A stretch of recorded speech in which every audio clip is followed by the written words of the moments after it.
Uşaqlar 2 sinifin bilik yarışını, 5B sinifini çalışaq ki suallarımızı bu günləri ümumi şəkildə verəcəyik. Hər iki sinifə çalışın suallara dəqiq, səlis, sakitliklə cavab verəsiniz. Yaşama o səs eləmək də müayən gəlir ki, balon silməsinə səbəb olacaq.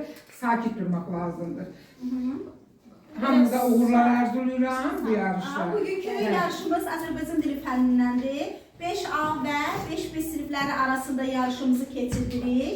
5B sinifimizin Azərbaycan dili ədəbiyyat müəllimi bizim dəyərlimiz Kəsirə müəlliməmizdir. 5A-nınsa Azərbaycan dili ədəbiyyat müəllimi mənəm. Belə, uğur olsun uşaqlar. Başlayaq. Suallarımızı Kəsirə müəllimə səsləndirir. Əvvələ getməyəcəm. Hələ bu günləri ilk dəfə olduğuna görə elə kitabımızın ilk mövzusundan başlayacağım. Uşaqlar. Morfologiya nədir və ilk hissələri hansılardır? Neçə ilə bölünür? Bir sualımızı 10 bal üzərindən qiymətləndirmək istəyirik. Əgər suala tam dolu şəkildə cavab verirsə sinifin biri, həmin sinifə 10 bal veririk. Amma yox, sualımızın müəyyən hissəsini, yarısını bilib, yarısında səhvlik varsa da ondan 10 baldan aşağı bal verək. İndi Kəsirə müəllimə, baxın görək suallarımıza. Birinci B sinifinin cavabına baxın, onlar daha əmin edir. Morfologiyanın hissələrindən bəhs edir. Onun bir hissəsi var ki, elə bölür 6 əsas 5 göməkçi. Düzdür də? Deməli, 5B sinifinə neçə bal veririk? 10 bal. Birinci sualımıza 10 bal. Sonra 5A sinifinə baxaq. Hissələri cəmi 11 dənədir. 2 elə bölünür 6 əsas 5 göməkçi. Morfologiyanın tərifini yazdılar. Deməli, onda neçə bal veriyorlar? 8 var, 8 var. 1 bal. Neçə var ki? 1 bal kesək. 8 var, müəllimə yaxşı 8 var. 8 var. Müəllimə 1 bal kəsək. 1 bal kəsək. Qalçın müəllim. Sonra eşidək kəsəməni sualı səsləndirir. Hər sinif 5 topu isimlər. 5 topu. 5 ədəd topu isimlər. İkinci sualımızın cavabını şagirdlər yazın. Kəsəməni görə gəlmesin. Bu dəfə birinci asili gətirsiniz cavabı, yəni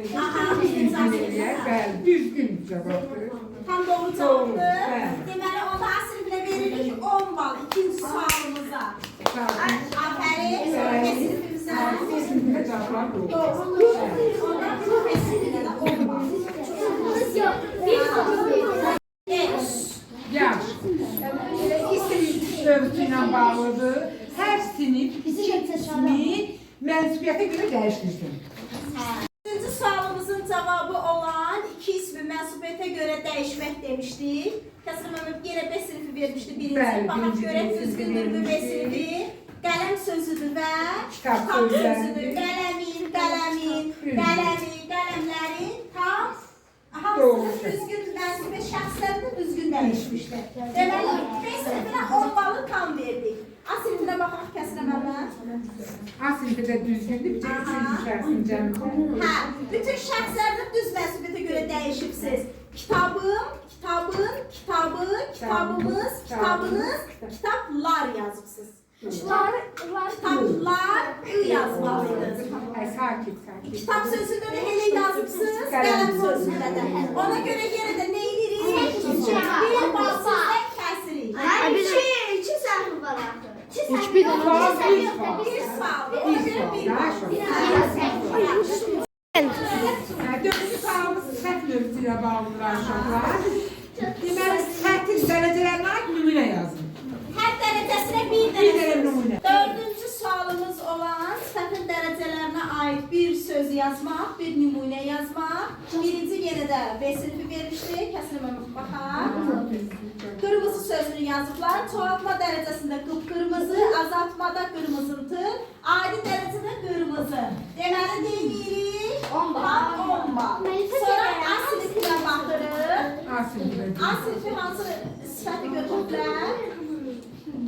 Qıblar da qırmızı sözünü yazırlar.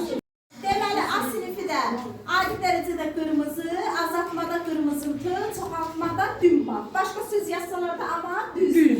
Ona görə də dördüncü sualdan 10 bal. Beşinci sualımızı səsləndirir yarışmada. İsim bölməsinə aiddir. Hər sinif 60 sualımızdır. Vaxtı da az qalmış olar. Bir dənə ismi şəxsə görə dəyişdirdiyin. Mənsubiyyətə yox, şəxsə görə. Sonuncu sualımız olan 5-ci sualımız. Həsrə mənim demişdi ki, bir ismi şəxsə görə dəyişin. Düzdür, bunlar da feili götürüblər, bəlkə də söz başa düşüblər, amma orada balınızı kəsmirik. Əsas odur ki, şəxslərdən düz hallandırıbsınız. A sinifi də 10 bal. Hər ikisi eyni vaxtda gətirmişdir. B sinifi də 10 bal. 5A və 5B sinifi arasında keçmiş yarışının qalibi gördüyümüz kimi nə var? Hansı sinif oldu uşaqlar? 5B sinifi. Təbrik edirik 5B sinifini alqışlayırıq. Amma fərqi yoxdur. Hansısa sinif çox suala düzgün cavab verdi, az cavab verdi. Odur ki, yarışda iştirak edirik və suallara cavab verə bilirlər. Buyurun Kəsrə mənim, sözünüz var. Mənim də sözüm oldu ki, hər iki sinifi təbrik edirəm, hər iki sinif mənim üçün xoşdur. Dərs desəm də orada deməsəm də, yəni elə arzum budur ki, bundan sonraki yarışlarda hər iki sinif qalib olsun. Hamınıza təşəkkür edirəm. Sağ olun.